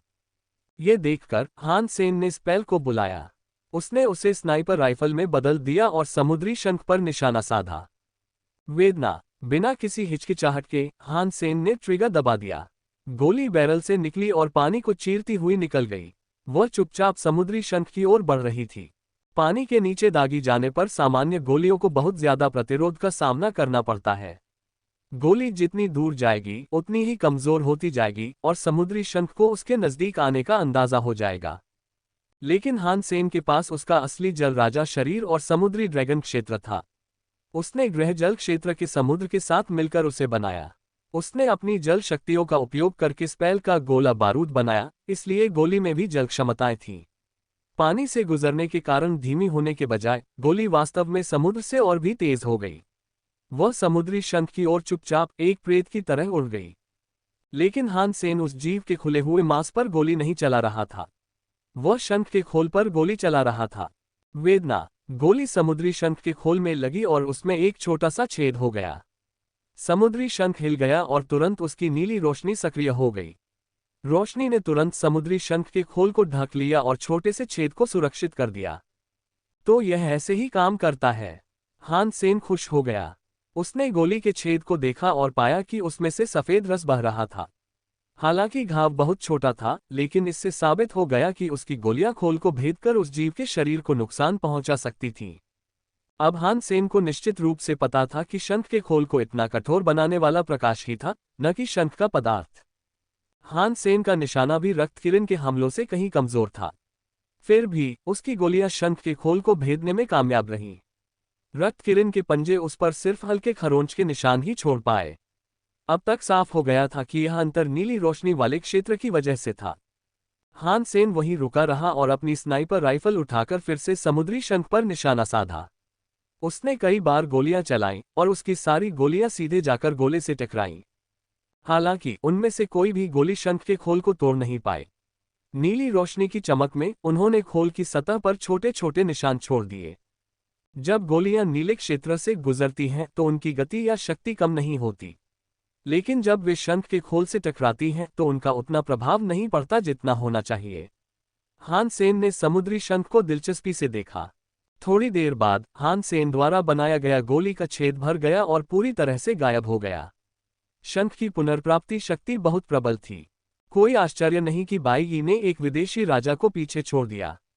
शायद वह समझ नहीं पाया होगा कि उसे कैसे मारा जाए। उसने उसे जिंदा इसलिए नहीं छोड़ा क्योंकि वह ऐसा करना चाहता था। हान सेन हंसा।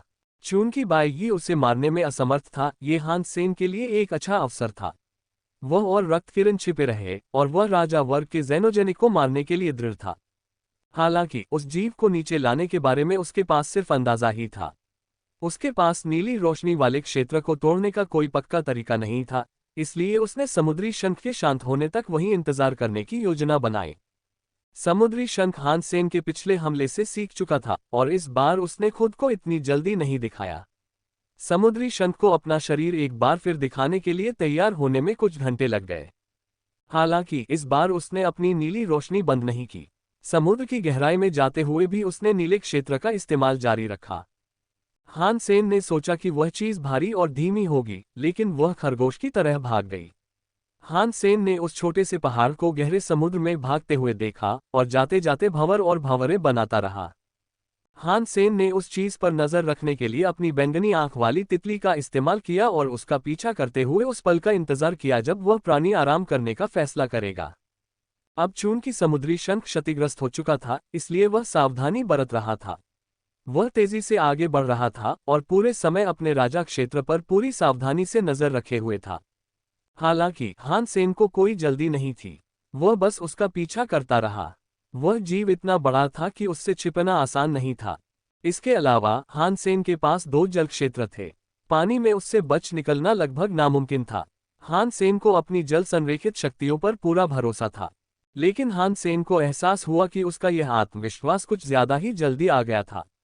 जब समुद्री शंख एक और पानी के नीचे के पहाड़ के पास से गुजरा तो वह गायब हो गया। पहाड़ के पीछे चढ़ने के बाद वह फिर कभी बाहर नहीं आया।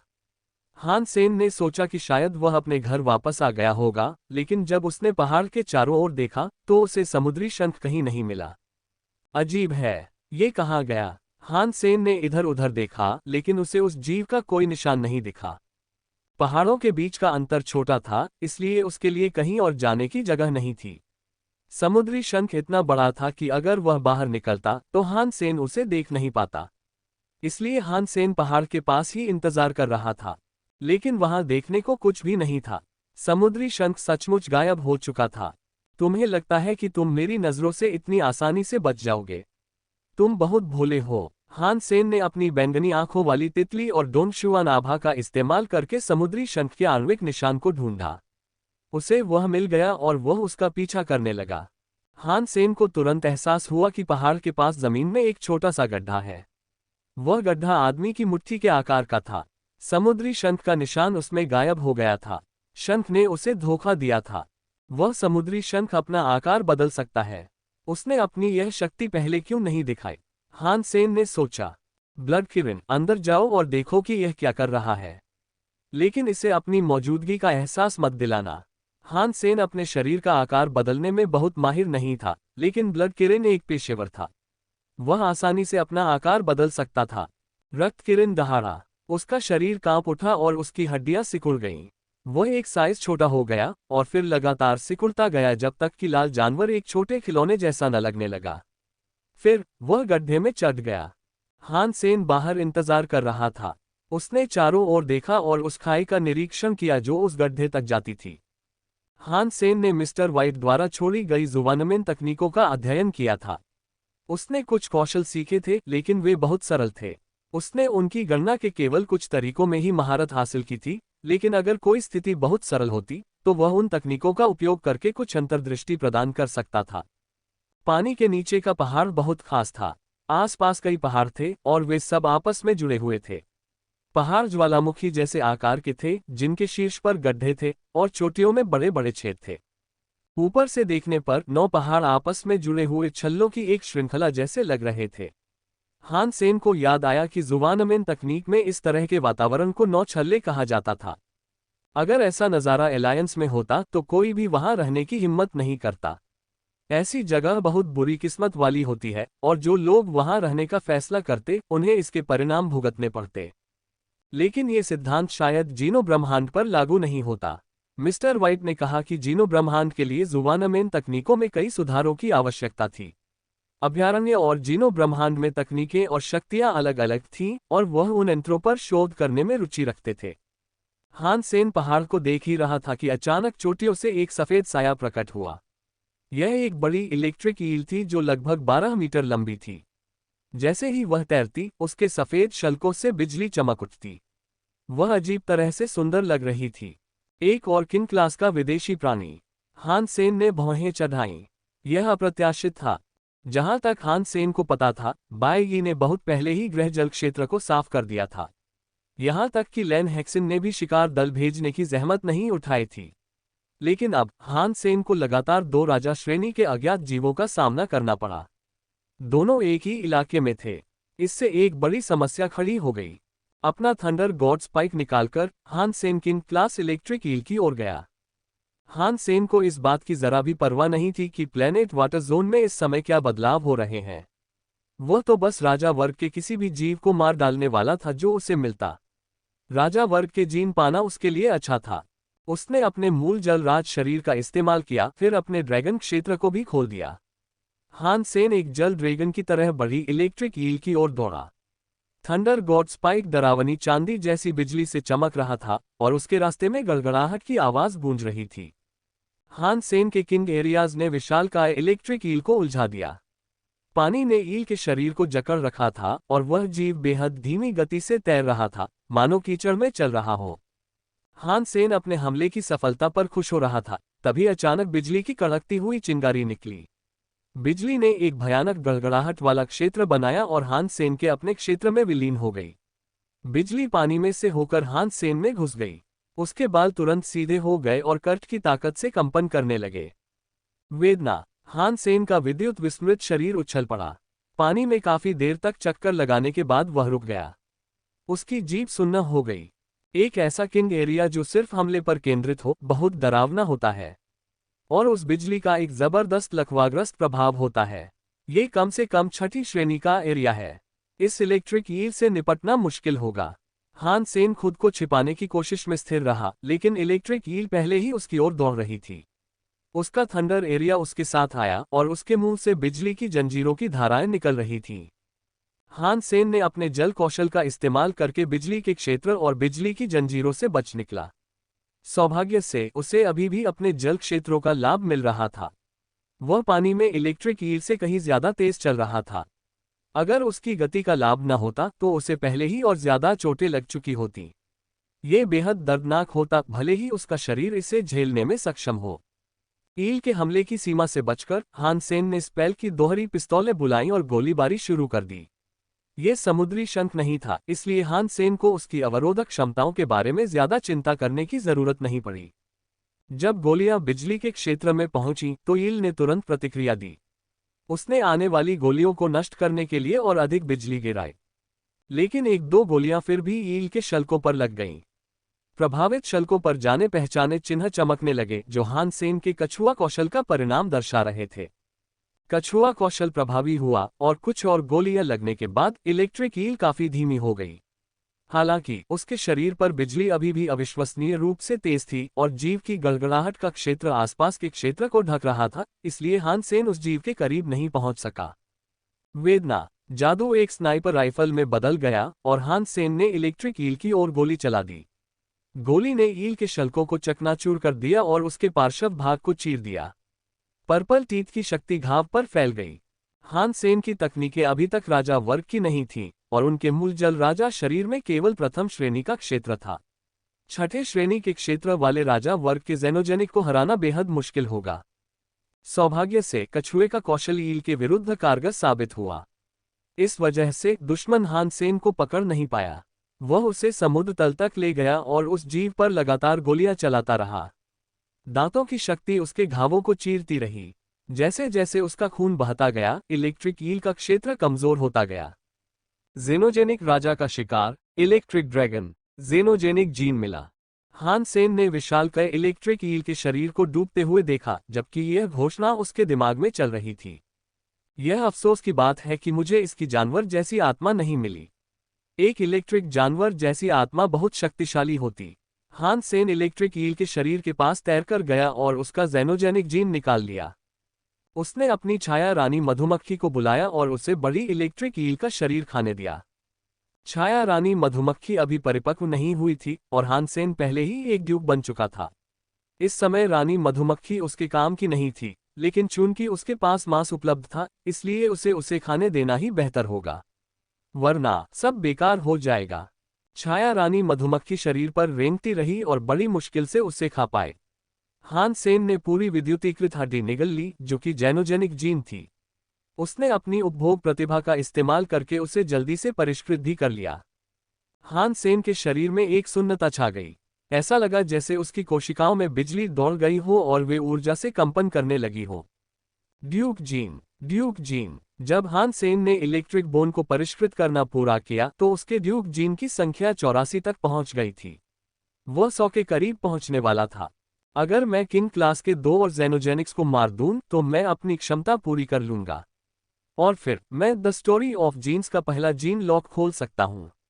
हान सेन हिसाब लगा ही रहा था कि उसे दूर से एक धमाके की आवाज सुनाई दी। पहाड़ के नीचे छोटे से छेद से किसी चीज ने अपना रास्ता बनाया, जिससे छेद नाटकीय रूप से चौड़ा हो गया। रक्त किरण मलबे के भंवर से बाहर निकला और अपने सामान्य आकार में लौट आया। ब्लड किरण के मुंह से खून टपक रहा था और उसके शल्कों पर गंभीर चोटें लगी थीं। उसकी हालत बहुत खराब थी। पटोंग, खूनी किरण हान सेन के पास वापस पहुंच गया, फिर समुद्र तल पर पेट के बल गिर पड़ा। उसे उठने में बहुत मुश्किल हो रही थी। उसके पैरों पर जख्म थे और एक पैर 90 डिग्री मुड़ गया था। जख्म के आसपास काला खून बह रहा था। काला खून खूनी किरण के शरीर के आसपास के पानी में बह गया और फिर छोटे छोटे काले कीड़ों में बदल गया। वे खूनी किरण से चिपक गए और उसके घावों और शल्कों को कुतरने लगे। रक्त किरण एक क्रूर और हिंसक जानवर था, लेकिन अब वह वास्तव में चीख रहा था।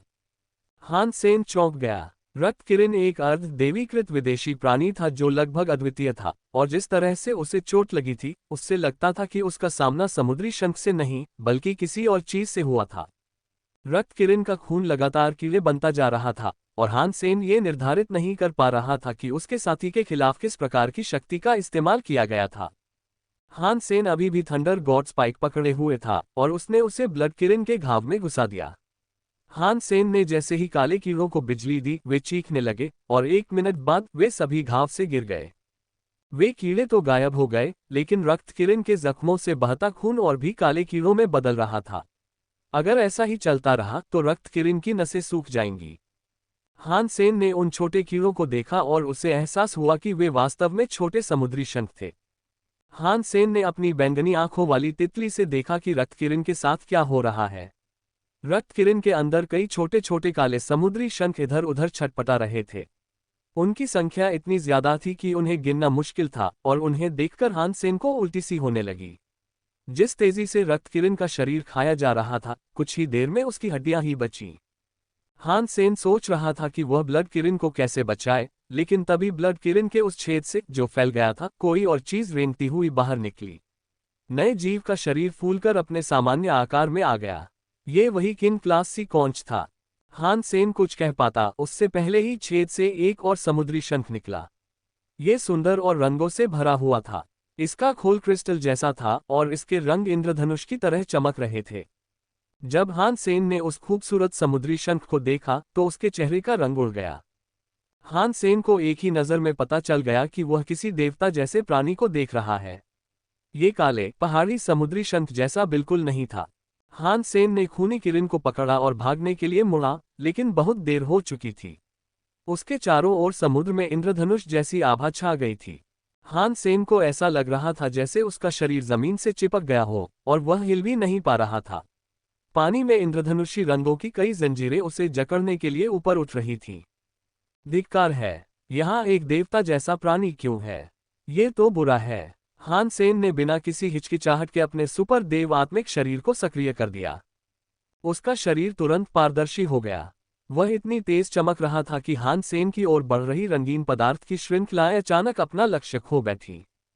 जवाबी हमला करने की बजाय हान सेन की पहली प्रतिक्रिया थी कि वह खूनी किरण उठाकर जितनी तेजी से भाग सकता था, भाग जाए। सबसे कमजोर देवता भी हान सेन से ज्यादा ताकतवर था। इंद्रधनुषी क्रिस्टल वाला समुद्री शंख प्राचीन जल देवता जितना शक्तिशाली नहीं था, लेकिन फिर भी यह ऐसी चीज नहीं थी जिसके खिलाफ हान सेन लड़ सके। अगर हान सेन राजा वर्ग में आ जाता तो शायद उसके लिए किसी देवता से लड़ने का मौका होता। लेकिन अभी हान सेन सिर्फ एक ड्यूक था। उसे एक अर्ध देवी प्राणी से लड़ने के लिए किसी बाहरी मदद की जरूरत थी। किसी देवता से लड़ना आत्महत्या के समान होता। अर्ध देवता एक अविश्वसनीय रूप से शक्तिशाली राजा की तरह था, लेकिन देवता पूरी तरह से एक अलग स्तर पर थे। इंद्रधनुषी क्रिस्टल समुद्री शंख ने हान सेन को अपनी पदार्थ श्रृंखलाओं में स्वतंत्र रूप से घूमते देखा और वह स्पष्ट रूप से सदमे से पीछे हट गया।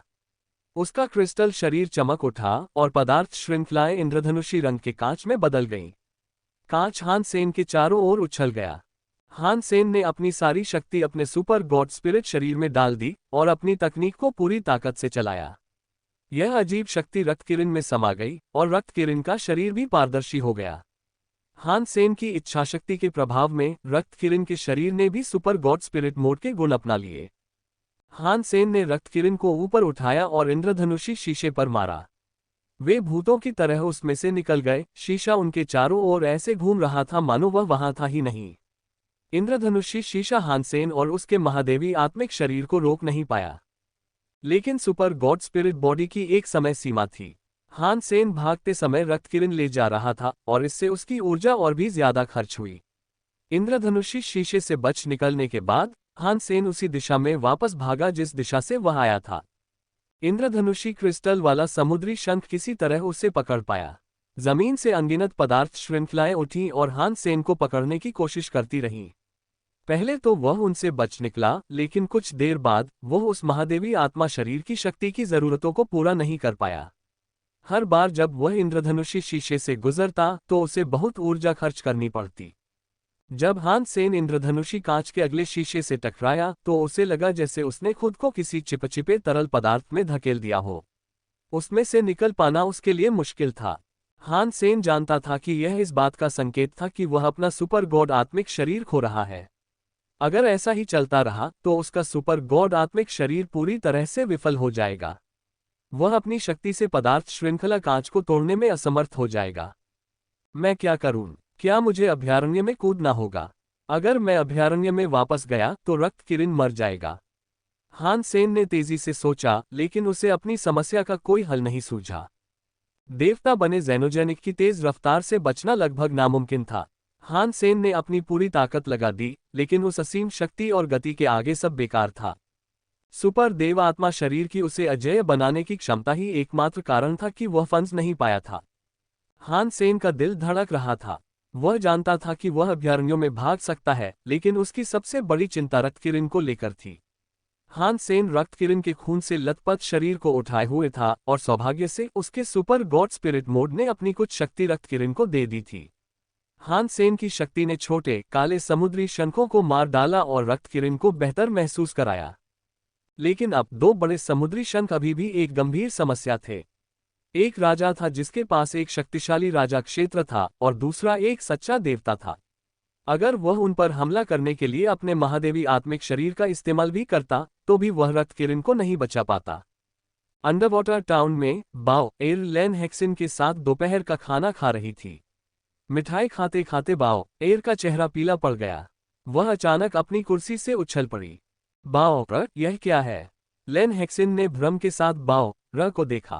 पेट में दर्द है, मुझे बाथरूम जाना है, बाओ र ने कहा और फिर छोटे लाल पक्षी को साथ लेकर कमरे से बाहर चला गया। ये बच्ची, लेन हेक्सिन ने सिर हिलाया और मुस्कुराए। वह बहुत खुश लग रही थी। उसे बाओ एर से सचमुच प्यार हो गया था और वह बाओ एर को रात में अपने साथ अपने कमरे में भी रखती थी। वे सगी बहनों जैसी थीं। बाओ एर बगीचे में दौड़ी और अपनी उंगली काट ली। उसने खून की एक बूंद उस छोटी लाल चिड़िया के माथे पर गिरा दी और बोली, छोटी लाल चिड़िया, मेरे बेवकूफ पिता मुसीबत में हैं। मेरा खून तुम्हें उन तक पहुंचाएगा। जाओ और उन्हें बचाओ। उसके बाद बाओ एर ने उस छोटे लाल पक्षी को ऊपर फेंका। छोटे लाल पक्षी ने अपने पंख फड़फड़ाए और एक लाल बत्ती बन गया। फिर वह शहर से गायब हो गया। हान सेन अभी भी जिंदा था, लेकिन उसका सुपर गॉड स्पिरिट बॉडी टिमटिमा रहा था। वो लगभग गायब हो चुका था और किसी भी पल पूरी तरह से गायब हो सकता था। हान सेन का शरीर फिर से इंद्रधनुषी कांच से टकराया और अब तो ऐसा लग रहा था जैसे वो चमड़े से टकरा रहा हो। हान सेन ने दांत पीसकर आगे की ओर धक्का दिया, लेकिन वो कुचलकर गिर गया। महादेवी का आत्मिक शरीर अब और नहीं टिक सका। हान सेन उस अवस्था से बाहर आ गया और फिर से साधारण शरीर से बना एक इंसान बन गया। हान सेन ने समुद्री शंख पर हमला करने के लिए सुपर देव आत्मा शरीर की शेष शक्ति का उपयोग करने की कोशिश की, लेकिन यह उतना उपयोगी नहीं था।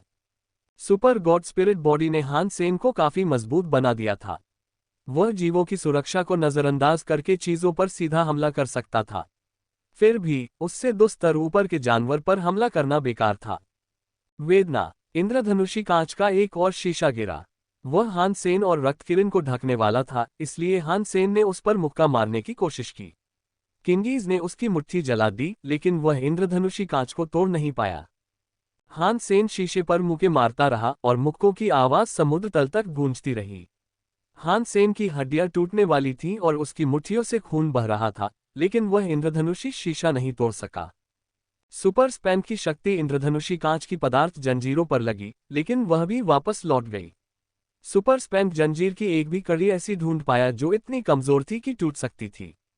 खूनी किरण जमीन पर गिर पड़ा। उसकी हालत बहुत ही खराब लग रही थी। वह अभी भी भयानक चीखें निकाल रहा था और अपने पैरों पर खड़ा होने और हानसेन के साथ इंद्रधनुषी शीशे से लड़ने की कोशिश कर रहा था। लेकिन कुछ कोशिशों के बाद वह फिर से गिर पड़ा और उसके मुंह से खून बहने लगा। काले पत्थर का समुद्री शंख इंद्रधनुषी क्रिस्टल वाले समुद्री शंख के साथ साथ चल रहा था। वे धीरे धीरे आगे बढ़ रहे थे। 2 समुद्री शंख इंद्रधनुषी शीशे के ऊपर चढ़ गए और उसकी पारदर्शी सतह से हानसेन और रक्तकिरण को देख रहे थे। काले समुद्री शंख की आंखें बिल्कुल मानवीय लग रही थीं। वे हानसेन को तिरस्कार से घूर रही थीं। इंद्रधनुषी क्रिस्टल वाला समुद्री शंख अपनी स्वप्निल आंखों से हानसेन को देख रहा था। और फिर हानसेन के चारों ओर का इंद्रधनुषी कांच सिकुड़ने लगा। वह हानसेन और रक्तकिरण को एक साथ दबा रहा था।